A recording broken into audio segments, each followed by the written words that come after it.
Hello, my name is Curtis Klinger. You are about to listen to Strike of the Intercessor. This is not so much a fictitious story as it was an experience that I woke up to one morning.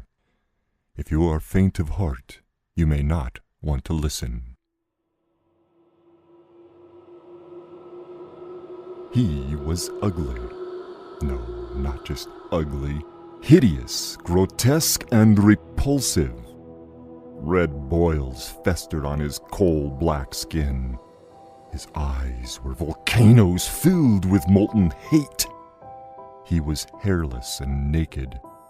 I call this creature him, even though there was no visible gender, only masculine strength. We faced each other, armed only with swords. Mocking laughter gurgled from his mouth as he held high his massive broadsword, its blade pitted and ancient-looking. "Strike first, man!" Boldly I moved toward him. Compared to his weapon, my sword, a double-waist sword, seemed small. My polished blade was marked with nicks of previous battles I had no memory of. Focusing all my strength, I drew an arc that would bifurcate his shoulder from his torso.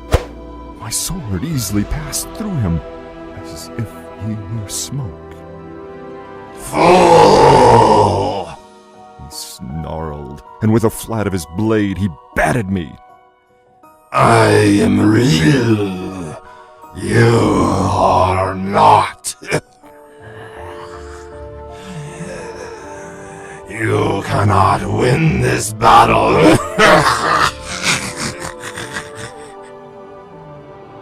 His laughter was like heavy millstone grinding glass. My blade will deliver you to death when this battle ends. Again, with the flat of his blade, he batted me, drawing blood from my shoulder and knocking me to my knees. A ragged nick on his blade had torn my skin, spilling hot coals of searing pain on my arm. Focusing through the twilight, I flailed my sword like a child fighting with a willow branch. It passed through his thigh. I crumpled to the ground. "Stand up, man!"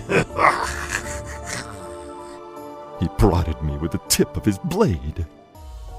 How I found the strength to stand, I don't know. But I did. Again he offered to allow me the first strike. Again my blade purchased nothing more than a mist. Battles involve strategy and cost. I was involved in a battle. I was a mouse, and he was playing with me like a cat. Each time he would knock me to the ground, I would receive a painful and bloody reminder from his cruel and formidable sword. Each time I would stand and face him with all my strength, only to be disappointed when my stalwart blade would pass through him like a shadow passing over a rock. No sun or moon chronicled for me how long this battle continued. Nor was I allowed to rest from the tormenting torture. The deja vu battle played again and again. Only the place and intensity of my wounds would change. Exhaustion weakened my legs and arms, bidding me to stay down after each blow. He would not gloat long over my collapse, but would prod me to my feet and beg for me to strike him. Lacking hope or enthusiasm, stricken like Tantalus, I thrust my blade into him, only to be rewarded with a stinging blow to the side of my head. Crumpling to my knees, I was momentarily blinded as my head rang with pain. Reeling from this painful blow, my eyes blurred with tears. I saw, with every blink, like stop-motion photography, her approach. Her white robe made her approach appear like a bolt of lightning as she ran toward me with feral speed. 5 blinks later, she was by my side. She took my arm and helped me to my feet. He is lying. Her words were filled with conviction and compassion. You are more real than him. You can win this battle. When she saw that I was firmly on my feet, she withdrew a blade from the folds of her gown. Her blade was no longer than my forearm. It glistened like molten silver. Without saying a word, she stepped to the creature, and as fast as the strike of a viper, she plunged her blade into his torso. Then she was gone. Distracted by the sudden appearance of the woman and now nursing a wound on his side, the creature ignored me for a moment. Inhaling deeply, I considered the weapon I held in my hand. Brushing my thumb across the blade revealed its keen edge. With new resolve, I tightened my grip on the hilt of the sword. Slowly, my gaze went to where the creature stood. If I had been electrocuted, not just shocked or snapped by static, really jolted by 3 or more digits of voltage, I would have felt the same as I felt next. Energy flooded my body, nearly lifting me off the ground. Without hesitation, I charged at my adversary. My blade purchased meat. His look of arrogance was tissue paper deluged by hot water of truth. Fear and hate muddied his countenance. Strength surged to his arm and brought his sword into a motion toward me. Instantly, I brought my sword up to parry his blow. For the first time since this battle had begun, our blades rang! Rage shifted his strategy into a mindless hacking with his sword. Every blow I parried.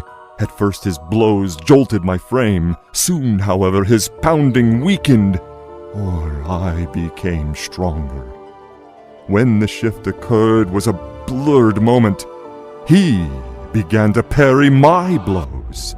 A look of terror perspired on his face. His blade failed to parry my swing. My blade sunk deep into his shoulder. Desperately, he retaliated with a thrust to my side. His blade passed through me like a shadow passing through a glass of water. Without mercy, I began to hack at him. Retreat became his single strategy. Pursue and avenge were my mission. Hardened and overflowing with a holy indignation, I dealt him blow upon blow. He writhed in pain and cursed me. His weapon served him like his own shadow, even now ceasing to affect my blade. His retreat brought us to the edge of a precipice. Our wind-swept rocky plateau ended like a torn sheet of paper.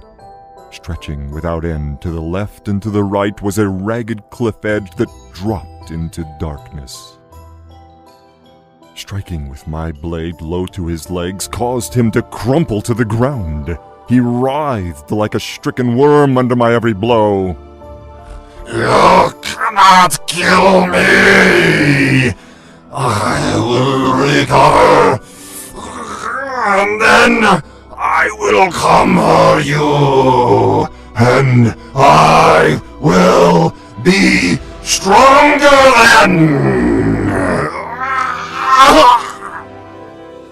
Standing over him, I prepared to deliver the edge of my sword to his neck. At that moment, a glint of light caught my attention. Near us lay a coil of chain. Each link was the size of my hand. Beside the coil of chain lay iron shackles, pins, and a hammer. Turning my blade, I struck his head with infinite frustration and finite strength.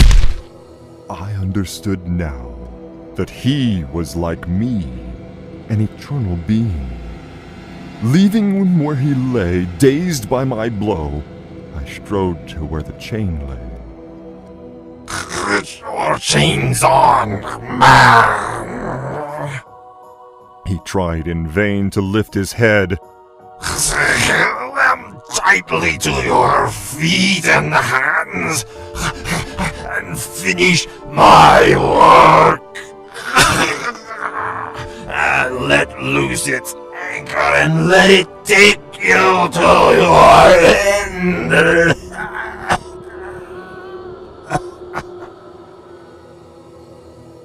He coughed out a laugh and then withered back to the ground, his breath demanding all his labor.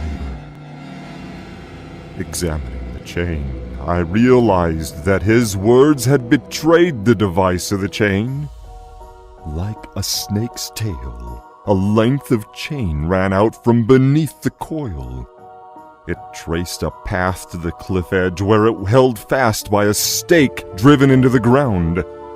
Peering over the edge, I followed the chain to its vanishing point far below, where light met darkness.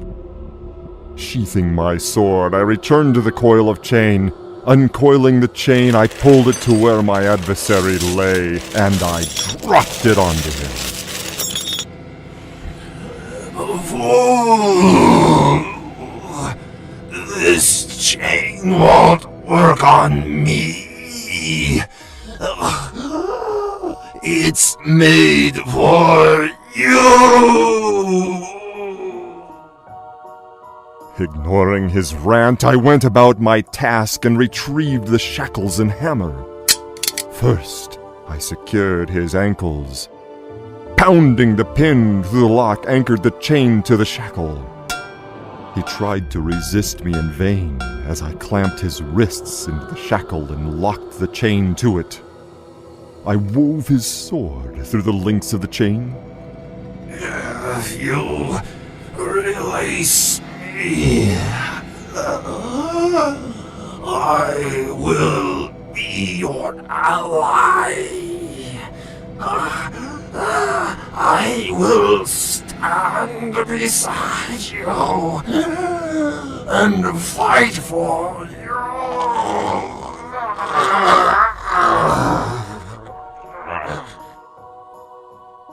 I was deaf to his plea. Resolutely, I walked to the cliff edge where the stake held fast the massive chain. Taking my sword again and holding it high, I spoke for the first time since our conflict had begun. By the blood of the Lamb, you have fought your last battle in this place. With the ball of my foot, I kicked the stake. It broke easily. Instantly, the heavy chain pulled my foe off the cliff edge. He plummeted so fast that had he gasped the breath to howl, his scream would have been swallowed in the darkness with him. I awoke from the nightmare. Familiarity of my bed and bedroom eased my quaking. I wiped a bead of perspiration from my brow. It was over. Lingering in my mind's eye was the woman in white. Who was she? Gazing toward the ceiling, I whispered, Lord Jesus, thank you for sending the Intercessor. Thank you for giving me the victory in that battle.